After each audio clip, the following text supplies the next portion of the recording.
Êxodo 20, 15. Além do 8º mandamento, nos restam outros 2, o 9º e o 10º, não dirás falso testemunho contra o teu próximo e não cobiçarás. Mas o nosso assunto para hoje é o 8º mandamento. E vamos ler juntos, bem objetivamente e de maneira muito forte. Leia junto comigo. Não furtarás. Esse é o 8º mandamento. Bom, vamos exercitar nossa memória, e não é apenas um exercício de memória. Para nós obedecermos, nós precisamos entender, ou pelo menos, no mínimo, conhecer as regras. É engraçado isso, quando a gente tem filhos pequenos em casa, nós temos regras, e essas regras precisam constantemente ser lembradas, ou por meio da instrução, ou por meio da disciplina. O Senhor está nos instruindo, então a melhor maneira de lembrar é na instrução. Não queira ser disciplinado para se lembrar de uma regra que você esqueceu. Geralmente, quando nós esquecemos as regras, nós acabamos por transgredi-las. Então, no mínimo, o que nós precisamos saber para ter uma vida santa e obediente diante de Deus é conhecer os 10 mandamentos. Isto é o mínimo que nós podemos fazer. Nós vamos falar sobre isso a partir de hoje. Eu espero que neste domingo e no próximo, se assim o Senhor nos permitir, nós possamos concluir este mandamento. Muita coisa está envolvida no estudo do 8º mandamento e na aplicação dele para as nossas vidas. Hoje nós vamos entender este mandamento em seus fundamentos, os princípios que sustentam esta ordem de Deus, e no próximo domingo nós vamos tratar de algumas aplicações que nos revelam como nós observamos este mandamento e como muitas vezes nós quebramos o 8º mandamento, que é não furtarás. Então, hoje nós vamos tratar dos princípios que sustentam o 8º mandamento. A palavra que foi traduzida para furtar, tignob, ela não significa apenas o que nós entendemos por furto, que é tirar algo de alguém sem que essa pessoa saiba, sem precisar usar de violência e tudo mais. Não. A palavra hebraica para o mandamento não furtarás é uma palavra muito abrangente. Ela implica furto, o roubo, violento ou não, e até o sequestro de pessoas. Não há algo na Bíblia como a palavra sequestrar. O que há na Bíblia é roubo de pessoas. Se você privar alguém de sua liberdade injustamente, você quebra, segundo o valor semântico da palavra, você quebra o 8º mandamento. Então, o que nós estamos falando aqui não é meramente do furto, mas estamos falando de tudo aquilo que implica tirar de alguém o que lhe pertence por direito, sem que esta pessoa consinta. Seja isso às escondidas, seja isto de forma violenta, num assalto, enfim, até a sua própria liberdade. O que é interessante é que, se nós formos olhar a nossa maneira de viver, o nosso contexto de vida, dificilmente, e agora sim fazendo uma diferença entre roubo e furto, dificilmente nós seremos acusados de roubo. Nós nunca, espero que nunca, você e eu, tenhamos que roubar ou roubemos, alguém. Agora, me parece que furtar é mais fácil, porque furtar é aquilo que você faz escondido, é o que você tira de outro, sem que este outro saiba, perceba, ou outras pessoas façam isso. Só para garantir que vocês sabem do que eu estou falando. Então, se você está presente, você está no seu carro, ou se você está andando na rua, e um ladrão chega e pede o seu relógio, por exemplo, isso é um roubo. Se ele coloca uma arma na sua frente e tudo mais, isso é um roubo. Se você está no ônibus, uma vez eu já fui roubado 4 vezes. Todas as 4 vezes roubaram meu relógio. Uma vez não foi propriamente um roubo, foi um furto. Das 3 primeiras vezes, o ladrão chegou, se apresentou, não falou o nome, essas coisas, né? Mas aqui é um assalto e tal. Passa o relógio, por favor. Por favor, não, isso aí foi a minha parte. Então, ele pediu meu relógio, me ameaçou de alguma forma, e eu dei o relógio para ele. A última vez que eu fui roubado de um relógio, eu estava no ônibus, e quando eu fui descer, eu fui segurar no ferro para acessar os degraus, e o ônibus estava cheio, era o ônibus que trazia do horário de meio-dia, Bugio Augusto Franco e tal. Quando eu estendi o braço, alguém tirou meu relógio. Eu não vi quem foi, enfim, ninguém soube quem era. Isso foi um furto, não foi um roubo. Então a Bíblia não faz essa diferença. Roubou, seja escondido, ou seja, às claras, é roubo. E o mandamento proíbe justamente isso. Tirar de alguém aquilo que lhe é de direito, sem que esta pessoa consinta. Isto é o que está proibido no 8º mandamento. Contudo, para nós entendermos o 8º mandamento, para nós entendermos como se quebra o 8º mandamento, para nós entendermos como observamos o 8º mandamento, nós temos que entender algumas coisas antes disso. Por exemplo, nós temos que entender o que é propriedade. O que é propriedade? O que é posse? O que é o direito de uma pessoa ter alguma coisa? Nós precisamos entender a quem pertence as coisas. Porque o conceito de roubo pressupõe a propriedade. Aquilo é de alguém.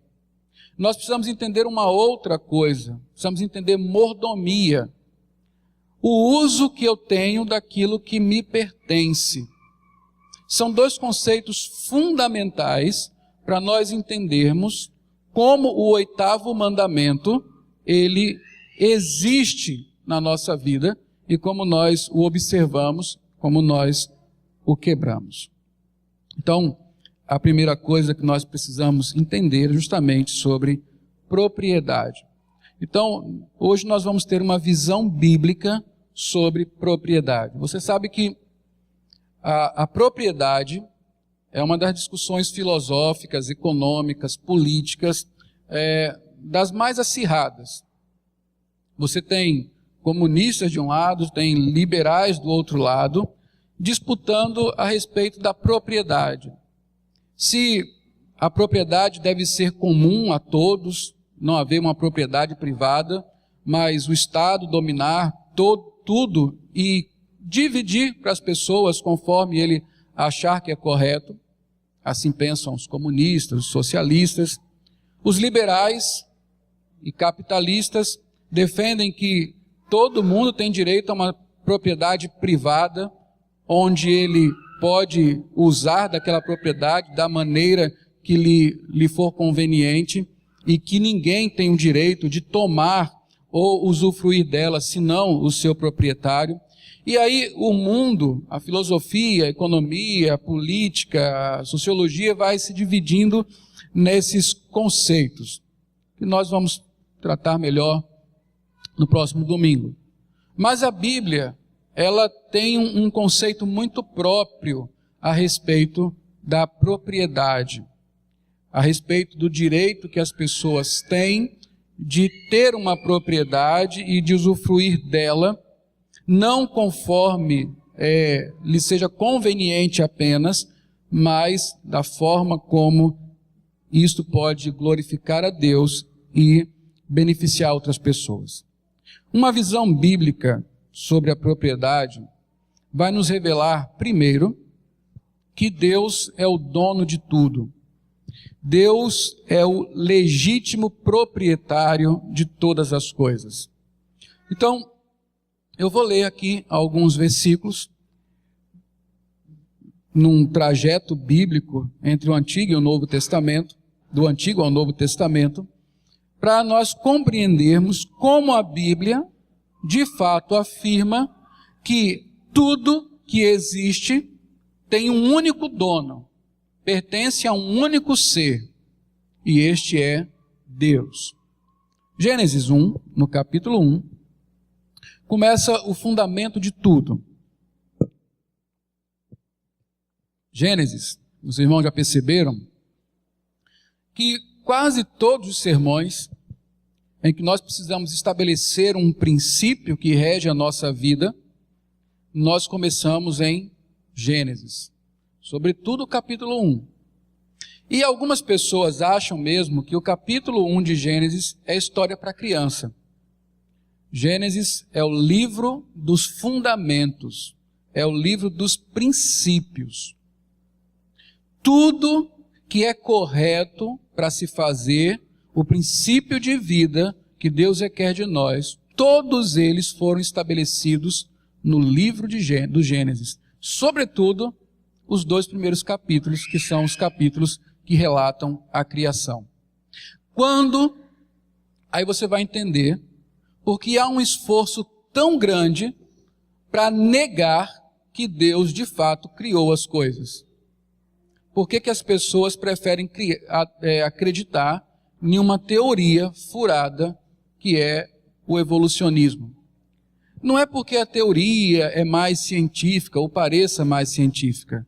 É porque a teoria descarta Deus. E se não há Deus, os princípios pelos quais nós temos que viver, eles também não existem. Então nós podemos pecar, viver contrariando a lei de Deus, sem ter nenhum medo de sofrer algum prejuízo por causa disso. Mas esse não é o nosso assunto. Gênesis 1:1 diz assim: no princípio, o que diz lá? Vamos ler juntos? No princípio, criou Deus os céus e a terra. Quais são as implicações? Você sabe disso. Eu creio que você crê que Deus é o Criador. Essa não é uma verdade religiosa, essa é uma verdade absoluta que rege tudo na nossa vida. A primeira afirmação da Bíblia é: Deus criou todas as coisas. No princípio, criou Deus os céus e a terra. Essa é a primeira afirmação da Bíblia, essa é uma afirmação fundamental. Ela tem implicações que atingem a nossa vida em todas as esferas. E, sobretudo, no tema que nós estamos estudando hoje, a respeito de quem as coisas são, a quem elas pertencem. O que implica dizer, quando pensamos em propriedade, que Deus criou os céus e a terra? A própria Bíblia responde. O Salmo 24, nós lemos no começo do nosso culto, deste culto que estamos prestando a Deus. Abra sua Bíblia lá, Salmo 24, de 1 a 2. Diz assim: ao Senhor pertence a terra e tudo que nela se contém, o mundo e os que nele habitam. Fundou a ele sobre os mares e sobre as correntes a estabeleceu. O salmista, ele trabalha aqui nesse poema. O salmo é um poema, a letra de um cântico, de forma a reafirmar a mesma verdade de formas diferentes. Ou seja, ele diz: ao Senhor pertence a terra e tudo que nela se contém. E volta a afirmar essa mesma verdade quando diz: o mundo e os que nele habitam. Então, tudo, inclusive eu e você, temos um dono. Pertence a alguém. A quem? A Deus. Eu sei que você sabe disso. Eu não tenho nenhuma pretensão de estar dizendo para você uma novidade. Eu sei que você sabe disso. Mas o que nós precisamos fazer agora não é apenas saber disto, mas é nos convencer disto. Não há nada no universo criado por Deus que não pertença a Ele por direito. E que direito é esse? É o direito do Criador. Veja o versículo 2 deste salmo, que dá a explicação de por que tudo pertence a Deus. Verso 2, vamos ler. fundou-a ele sobre os mares e sobre as correntes a estabeleceu. Por que que tudo pertence a Deus? Porque tudo foi criado por ele. Entenda como a primeira afirmação da Bíblia, ela coloca para nós quem é o dono de tudo. No princípio criou Deus os céus e a terra. Seguindo para o Salmo, portanto, tudo que há na terra e a própria terra pertence ao Senhor. Porque Ele a fundou, Ele criou, Ele a estabeleceu. Somos dele por direito de criação. Então, quando você canta, eu pertenço ao Senhor, quando você afirma, não sou mais meu Senhor, sou todo teu, você não está se dando para Deus. Você não está se concedendo a sua vida ao Senhor. Você simplesmente está reconhecendo a propriedade de quem é de direito. Eu sou do Senhor, porque Ele me criou. Tudo que eu sou, tudo que eu tenho, tudo que eu vejo neste universo tem um dono.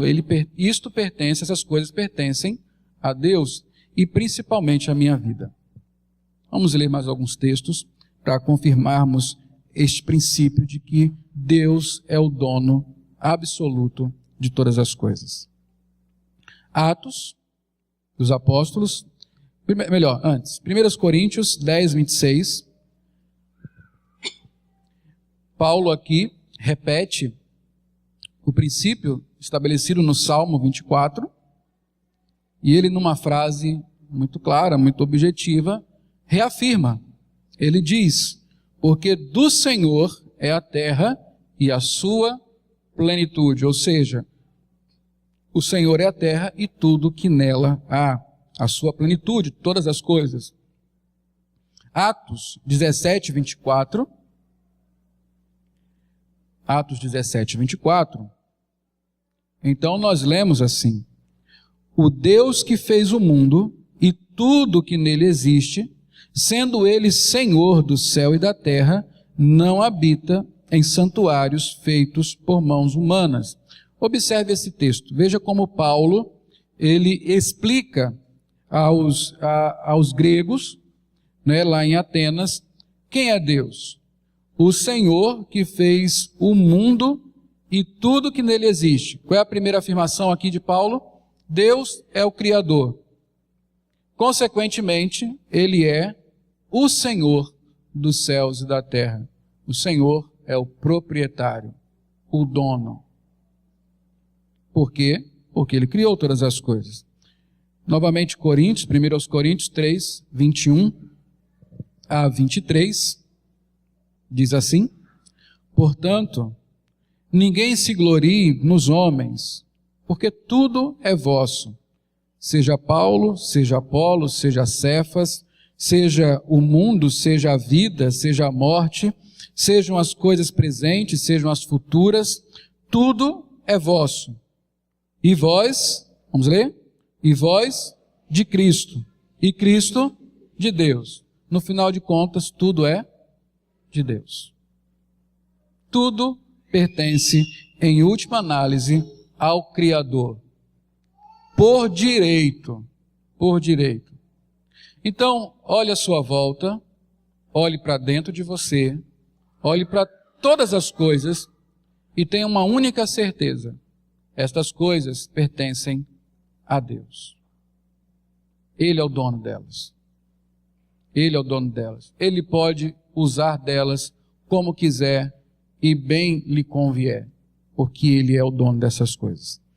Presta atenção nisso. As Escrituras Sagradas do Antigo e do Novo Testamento dizem com clareza que Deus é o Senhor e verdadeiro dono de tudo. A terra e tudo que há nela é propriedade de Deus. Este é um fato que as teorias e filosofias que tratam sobre propriedade não consideram e não poderiam mesmo considerar. Deus é o dono. Contudo, para nós cristãos, esta é uma verdade fundamental e essencial para o entendimento do que significa propriedade, uso da propriedade e roubo segundo os padrões bíblicos. Queridos, nós, para entendermos roubo, nós precisamos entender a quem as coisas pertencem. Para nós nos convencermos que muitas vezes nós mesmos praticamos o furto e quebramos o 8º mandamento, nós precisamos primeiro saber de quem são as coisas. Isso aqui não é apenas um estudo para você ter uma afirmação bíblica. Como eu falei, o objetivo aqui é que nós nos convençamos de que tudo que está em nossas mãos, tudo que nós usufruímos, tudo que pertence a outra pessoa, em primeira instância, em última análise, pertence de fato ao Senhor. E estas coisas, Deus irá pedir contas sobre elas, porque pertence ao Senhor. Então, o primeiro fundamento aí é: Deus é o verdadeiro dono. Deus é o verdadeiro dono. Vamos para o segundo fundamento, então. Segundo princípio que nós precisamos estabelecer antes de começarmos a estudar o 8º mandamento. Deus, esse é o segundo fundamento, Deus distribui o que lhe pertence como lhe apraz. Deus distribui o que lhe pertence como lhe apraz. Ou seja, Deus pega o que é sua propriedade e divide essa propriedade e dá a quem quer, da forma como Ele quer e para os fins que Ele quer. Então, as coisas que nós temos, na verdade, são as coisas de Deus que Ele nos confiou, que Ele nos deu. As propriedades que temos, os bens que possuímos, as nossas posses, são, na verdade, de Deus, mas Ele nos deu. Esse é um fundamento importante. Vamos a Gênesis novamente, capítulo 1 de Gênesis, 26 a 27 desta vez. Observe aí, diz assim: também disse Deus, façamos o homem à nossa imagem, conforme a nossa semelhança. Tenha ele domínio sobre os peixes do mar, sobre as aves dos céus, sobre os animais domésticos, sobre toda a terra e sobre todos os répteis que rastejam pela terra. Criou Deus, pois, o homem à sua imagem, a imagem de Deus o criou, homem e mulher os criou.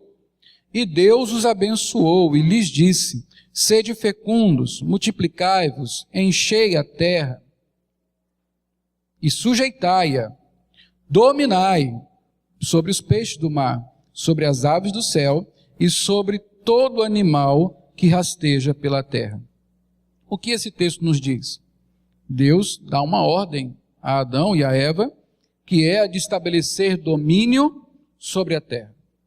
Tudo que Deus criou, Ele deu. Deu para quem? A princípio, para os nossos primeiros pais, Adão e Eva. Pertencem a Ele, mas Ele entregou o domínio dessas coisas a Adão e Eva, nossos primeiros pais.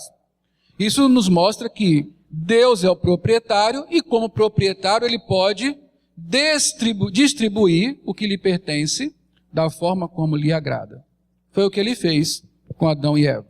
O Salmo 8, esse nós lemos hoje de manhã, Salmo número 8, no verso 4, diz assim: que é o homem que dele te lembres, e o filho do homem que o visites?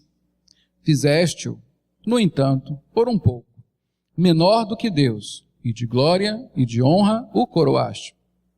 Vamos ler juntos, verso 6? Deste-lhe domínio sobre as obras da tua mão, e sobre os seus pés tudo lhe puseste, ovelhas e bois todos, e também os animais do campo, as aves do céu e os peixes do mar, e tudo que percorre as sendas dos mares. Deus criou, é dele, mas agora o Salmo diz que Deus fez o homem e entregou tudo que lhe pertencia no mundo criado a este homem e esta mulher. A prova de que Deus não deixou de ser o dono é que de todos os itens da criação, um não podia ser usufruído pelo homem. Qual era? A árvore do conhecimento do bem e do mal. Era o único item da criação que de fato não estava na posse do homem. Por quê? Porque o proprietário, o dono, não deu. Mas todo o resto foi dado. Deus distribuiu o domínio para o homem e a sua mulher. Então Deus tem, Ele é o proprietário e Ele distribui conforme lhe apraz. No pacto com Abraão, nós vemos a mesma coisa acontecendo.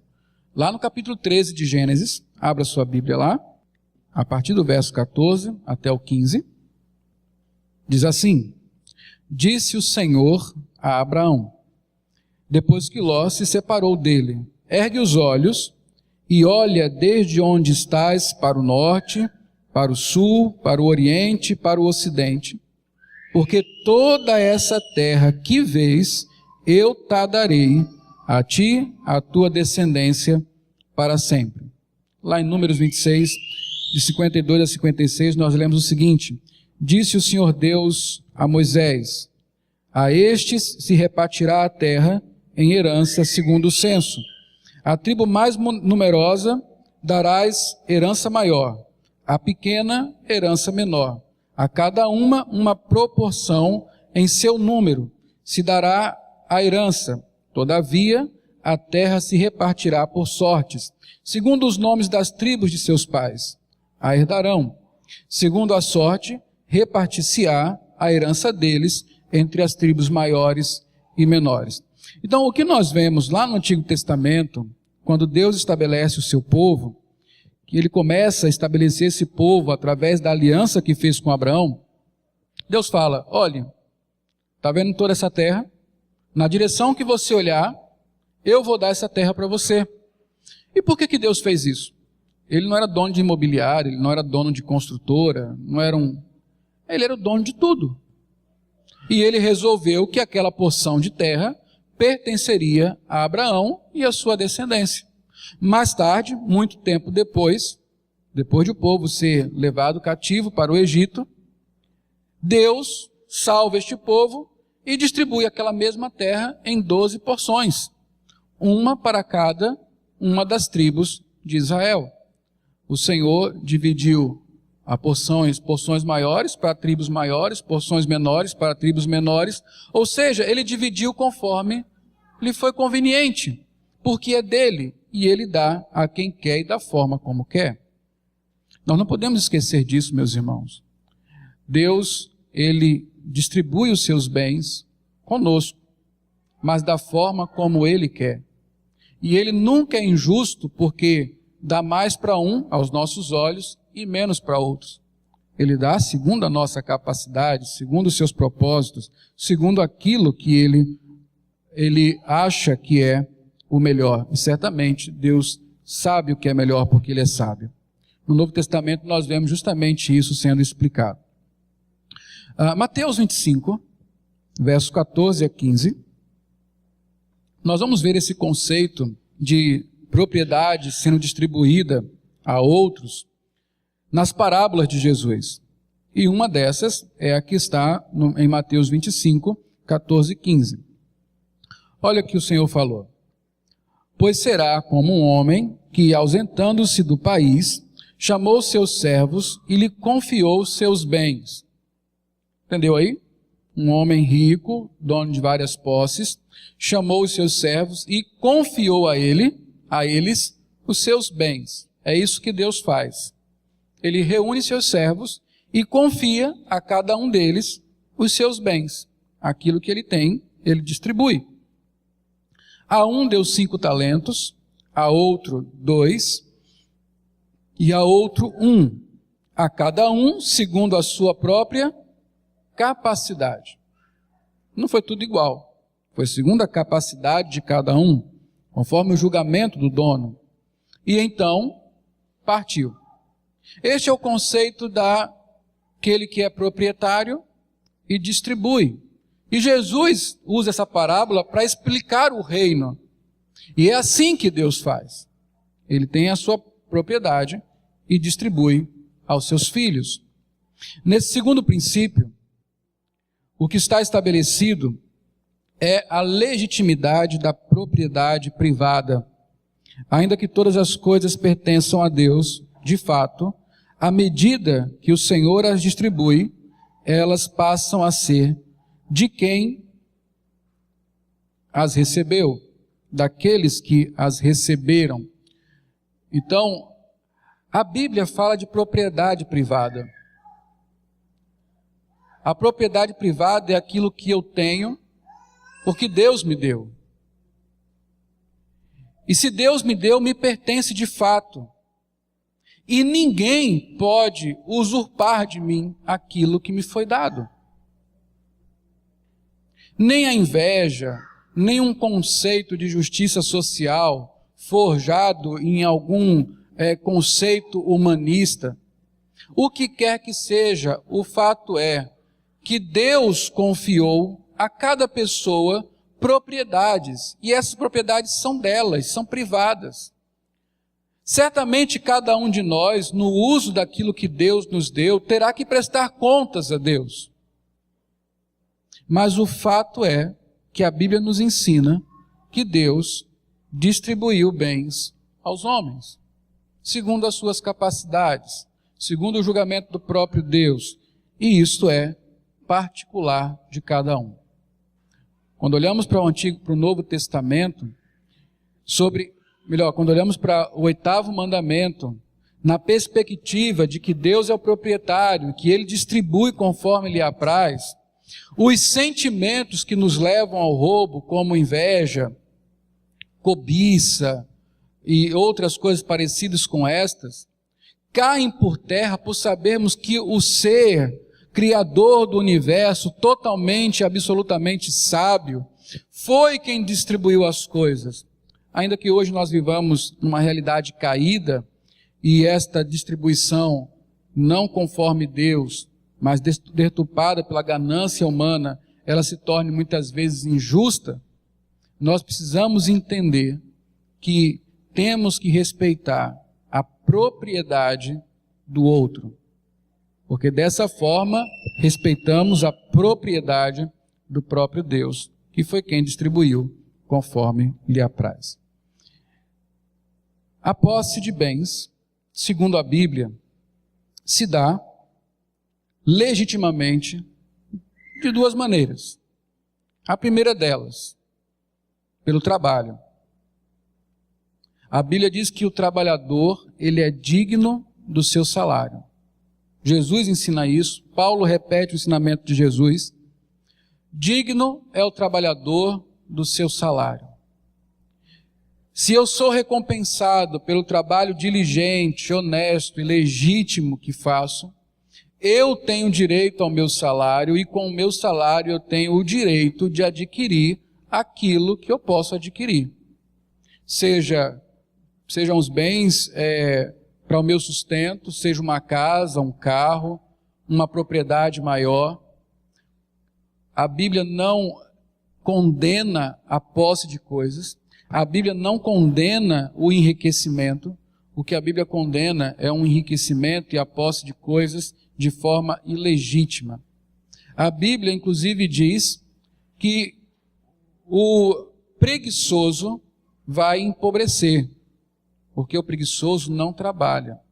Ela não diz que todo mundo que trabalha vai ficar rico, mas ela coloca uma afirmação importante: quem não trabalha vai empobrecer. Quem não trabalha por preguiça vai empobrecer. Então, nós não precisamos ter uma crise de consciência quando, por meio do nosso trabalho, nós conseguimos adquirir bens. Isso é legítimo. Se o seu trabalho é legítimo, se você se esforça diligentemente, sem pecar, para exercer muito bem o seu trabalho, é sua recompensa obter coisas por meio do seu salário.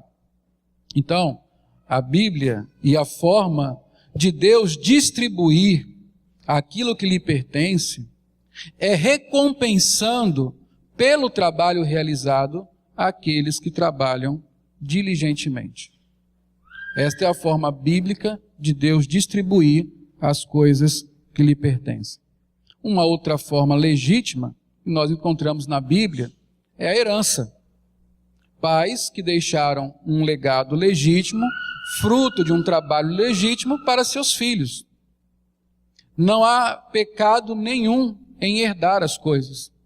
Não há nada de errado porque uma família possui bens que são transferidos para as próximas gerações.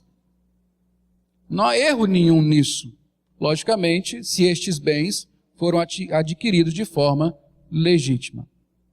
Então nós não precisamos, de fato, cobiçar o que é de ninguém.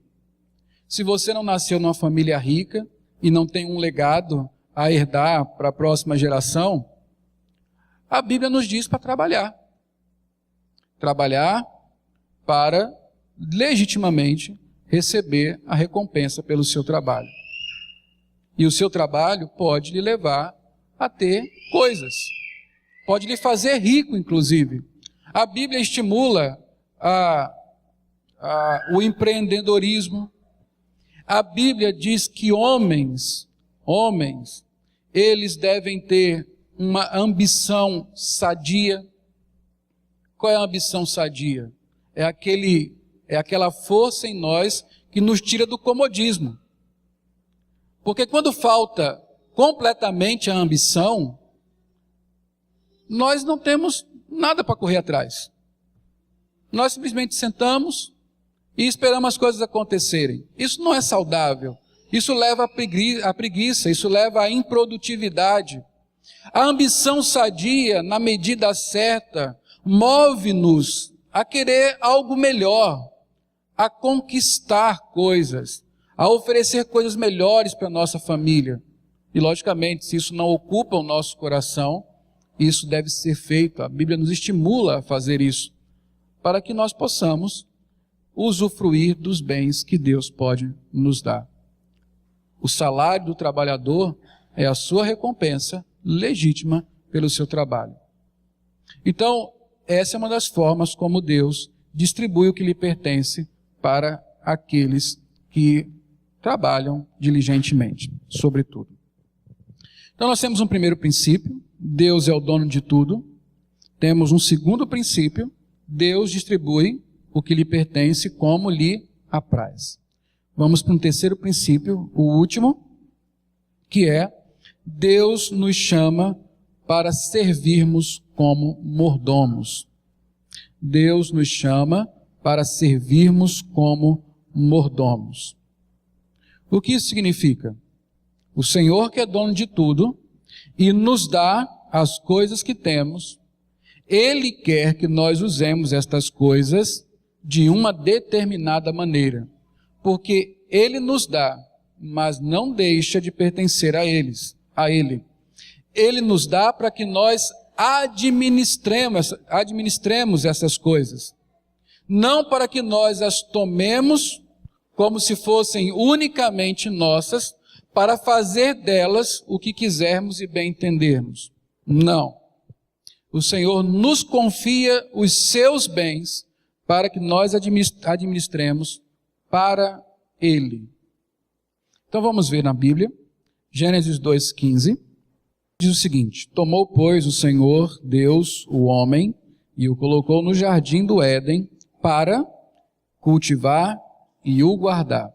Ou seja, Deus criou um mundo, deu para o homem. Dentro do mundo Ele criou um jardim muito belo, uma propriedade maravilhosa, regada por grandes rios, um lugar extremamente aprazível. Se nós fôssemos ver o Éden hoje, certamente seria um lugar caríssimo para se morar. E Deus deu ao homem. Para quê?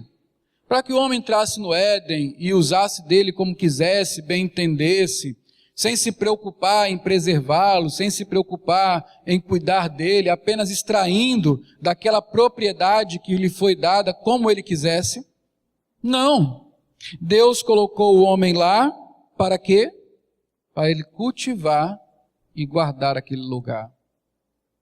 Para ele tomar conta, para ele administrar de maneira que aquele lugar se tornasse cada vez melhor para a glória de Deus. Quando Deus nos dá as coisas, Ele não nos dá para que apenas usufruamos dela como quisermos e bem entendermos. Ele nos dá para que administremos para o bem, para cuidar e para guardar. Deuteronômio 8, 17 a 18, veja o que Moisés, em suas últimas instruções ao povo, diz a eles da parte de Deus, diz àquele povo da parte de Deus. Ele fala assim: não digas, pois, no teu coração, a minha força e o poder do meu braço me adquiriram essas riquezas.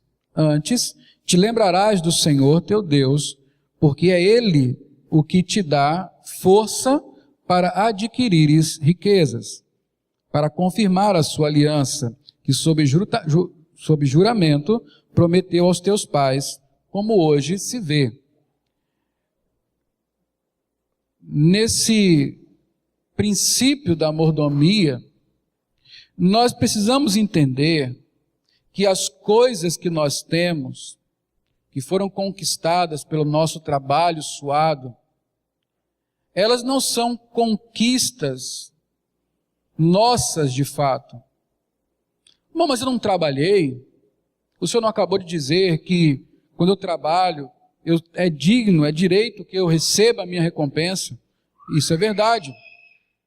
Mas olha o que a Bíblia diz. Quem lhe deu forças para trabalhar?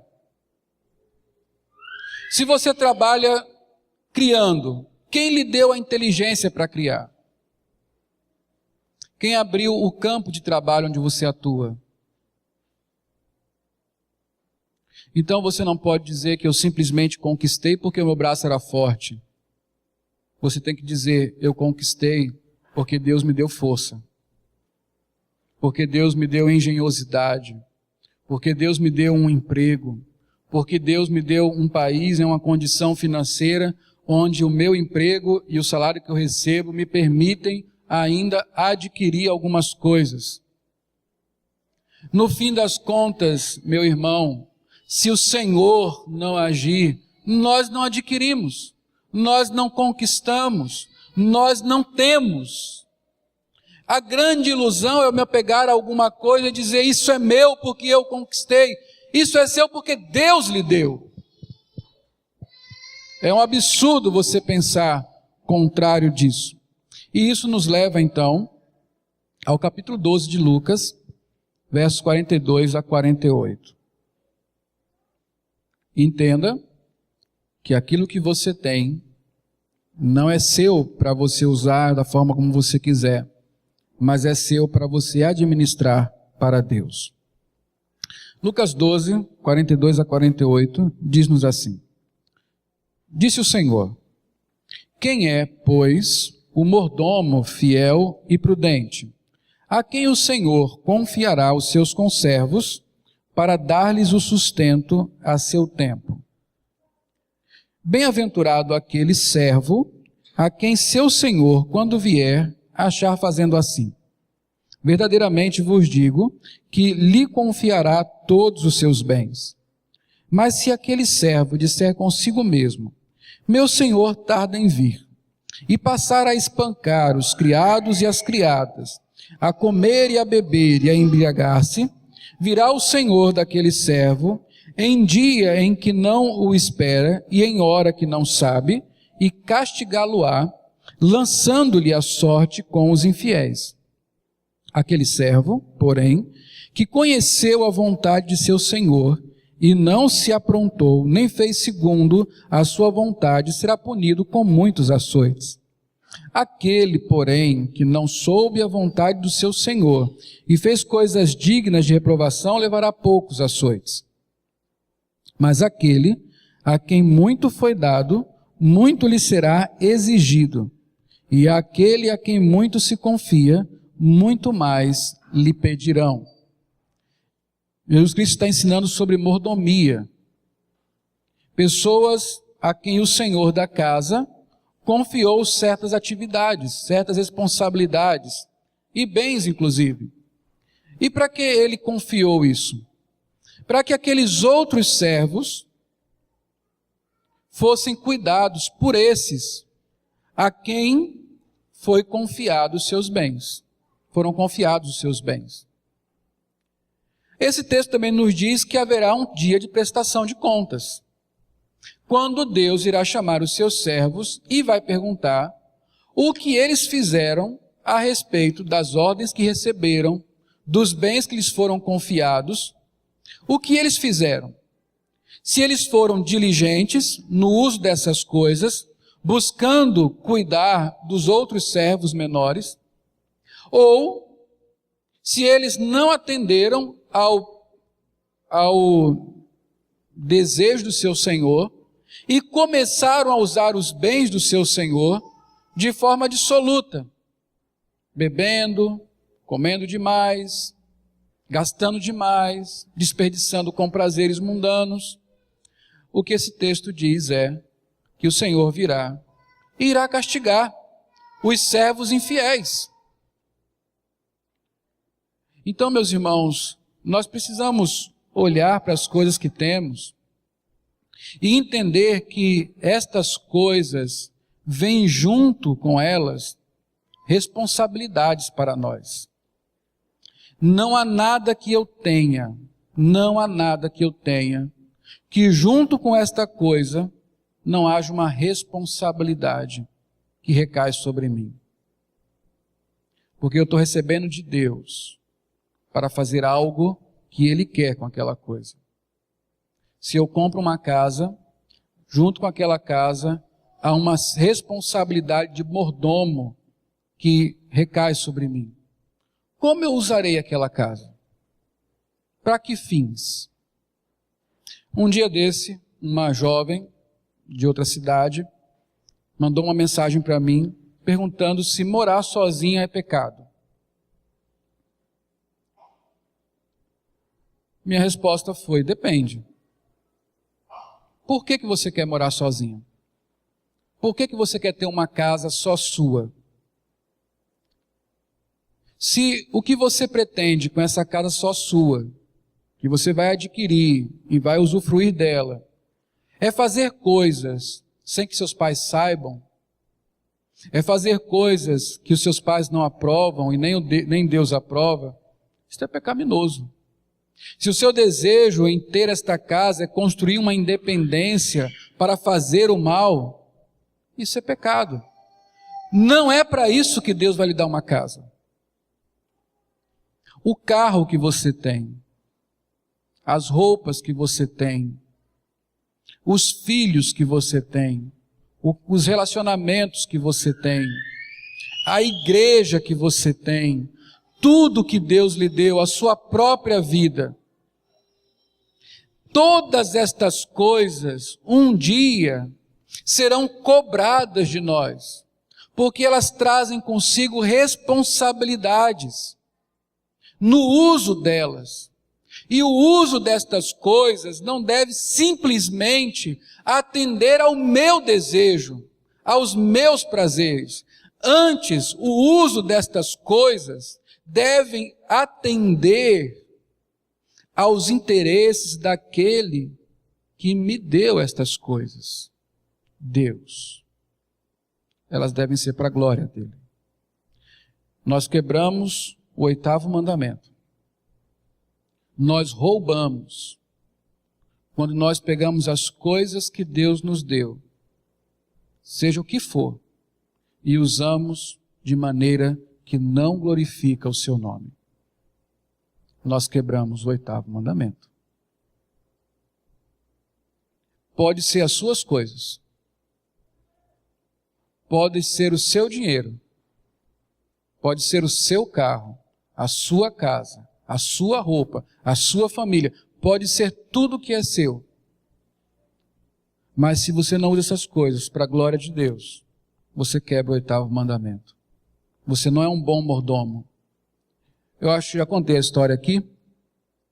Um dia, uma vizinha chegou em casa e encontrou sua secretária com a mesa posta, fartamente posta, né? E assistindo Ana Maria Braga. Ela devia estar fazendo o seu trabalho, a dispensa é responsabilidade dela, só que ela usou de maneira completamente errada. O que você faria? Imagine, né? Você saiu de casa apressado, não tomou café direito e confiou a sua casa à sua empregada. Você chega lá, ela está fazendo aquilo que você não pôde fazer. Parar, sentar, tomar um lauto café e assistir Ana Maria Braga. Como você se sentiria sobre isso? Vocês não querem falar, mas eu imagino que vocês fariam, né? Então você imagine que um dia o dono da casa vai voltar. É isso que a Bíblia está dizendo. Um dia o dono da casa vai voltar. Como é que ele vai encontrar você? Fazendo o seu serviço, administrando os bens dele, que ele lhe confiou de maneira honesta, ou ele vai lhe encontrar como um empregado relaxado, desonesto, que está roubando dele? Como é que este Senhor vai lhe encontrar quando ele voltar para casa? Nossos bens são dons que Deus nos dão e devem ser usados para a glória de Deus, para o deleite nosso e para o benefício dos outros. Isso é um conceito de boa mordomia. A glória de Deus, o deleite nosso e o benefício dos outros. É o que nós vamos ver na próxima semana. Eu quero terminar mostrando para vocês como Jesus cumpriu o 8º mandamento.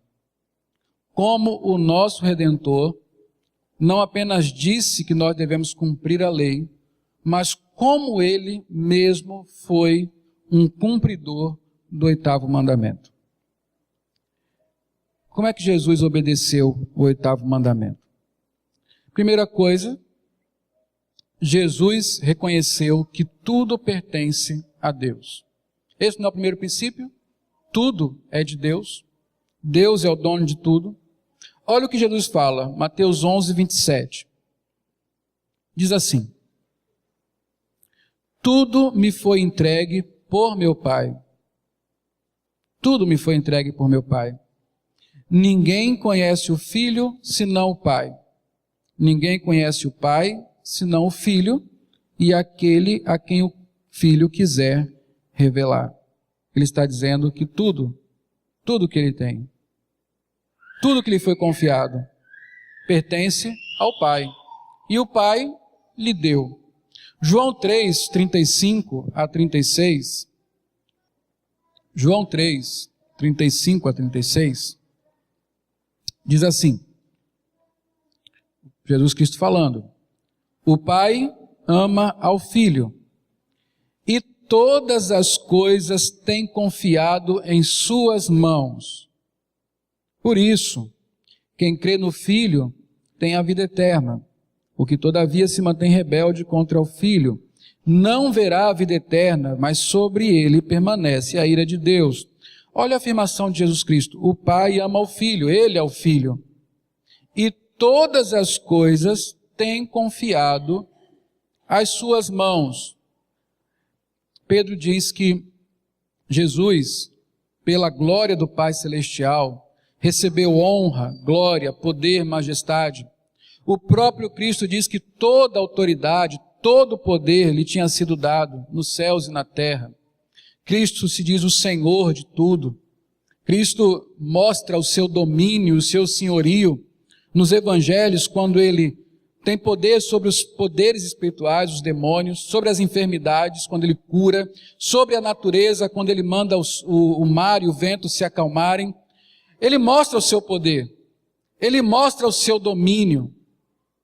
E ele humildemente diz: todas as coisas têm confiado às suas mãos. O Pai tem me dado tudo, tudo ele tem me confiado. Ele não se vê como o Senhor acima de Deus, acima do Pai. mas ele entende justamente que Deus é o dono e tudo que ele tem é dado a ele por confiança para que ele faça para a glória de Deus. João 10, no capítulo 18, nós vamos ver que Jesus é o mordomo fiel que cuida dos seus servos e dos servos do Pai. Jesus é o mordomo fiel que cuida dos servos do Pai. 10:18, João diz assim: ninguém atira de mim, falando sobre a sua vida, que ele iria entregar na cruz. Jesus diz: ninguém atira de mim, pelo contrário, eu espontaneamente a dou. Tenho autoridade para entregar e também para reavê-la. Este mandato recebi de meu Pai. Veja que mordomo fiel. Jesus tem uma vida. Ele nasceu, ele tem uma vida. De quem é essa vida? Dele. Foi dada a ele. Nessa primeira instância. Ninguém pôde roubar a vida de Cristo. Ninguém pôde furtar a vida de Cristo. Agora, Cristo entendia que a vida que ele tinha não lhe pertencia propriamente, mas pertencia àquele que lhe deu a vida. E o que ele faz dessa vida? Ele espontaneamente entrega. Ele a entrega a Deus, para que por meio dela, Deus salve os seus filhos. Roubar, no Novo Testamento, não tem a ver apenas com tirar bens materiais. Seguindo o exemplo de Jesus, tem a ver com a forma como nós administramos a nossa vida. Tem a ver com a forma como nós dedicamos o nosso viver, com a disposição que temos de sacrificar a Deus, para a glória dele, aquilo que ele nos deu. A mordomia não é apenas sobre os bens que nos foram confiados, não é sobre a minha conta corrente, não é sobre o meu carro, a minha casa. É sobre a minha vida. Meus irmãos, eu estou plenamente convencido que dar dinheiro é a coisa mais fácil do mundo. Quantos crentes não entram nas igrejas e depositam grandes quantidades nos gasofiláceos? Esse não é o maior sacrifício, embora os teólogos da prosperidade digam que esse é o sacrifício. O sacrifício é o da viúva pobre, que colocou a vida ali. Ela deu o seu tudo, porque ela deu a sua vida. Ela não estava se importando se iria faltar mantimento. Ela entregou a vida.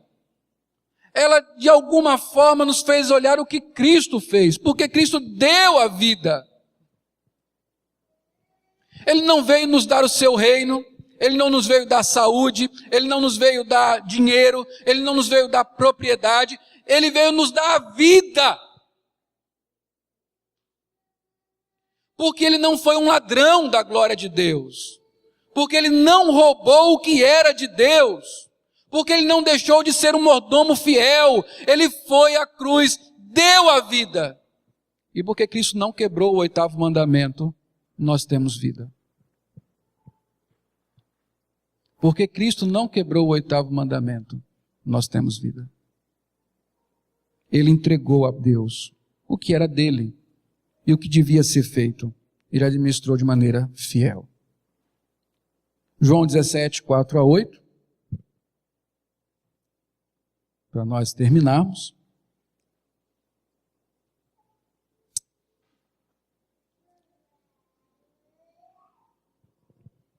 É a oração sacerdotal de Jesus quando ele ora a respeito de si próprio. Diz assim: eu te glorificarei na terra, eu te glorifiquei na terra, consumando a obra que me confiaste para fazer. Qual foi a obra que Deus confiou a Jesus? E para salvar, Jesus precisava fazer o quê? Dar a sua vida.